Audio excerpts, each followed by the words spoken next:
This is Super Street Fighter 2 for the SNES, a retrospective. I haven't played this game in a while, and I do have the Genesis copy, so I will be doing comparison between the two games later on, as I'm kind of curious what the difference is between these two games.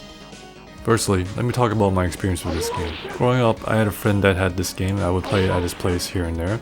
Had some fun, but to be quite honest, I've never really been a fan of fighting games in my life, except for Smash Brothers. I think part of the reason why is you have to actually be good at these games, which I'm not. Eventually, 10 years later, I found a copy of this game for cheap, so why not? It's kind of funny to me how all the Street Fighter games of the era were Street Fighter 2, with a pre or post word rather than actually Street Fighter 3 or 4. I think it is because I feel like they're similar games except that you get more characters with each increment and a bit enhancements here and there. Having said that, what are some of the newer additions to this game? One thing is that I know that there is a combo system.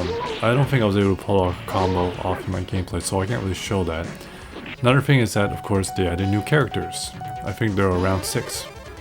Some of these include T-Hawk, Cammy, and Fei Long.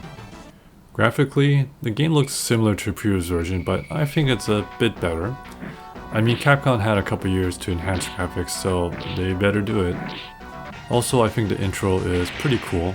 It really pumps you up for some fighting action. It does it for me. Overall, this is a solid game with some good enhancement and features to previous games. However, if you had a previous game, it probably isn't really worth the upgrade if you have to pay full price. I have to give this game a 7 out of 10, even though it is probably the best version of Street Fighter 2 out there. So if you don't actually have any Street Fighter 2 game, then obviously get this one if you can, even though it's a little more expensive than the other ones. You lose.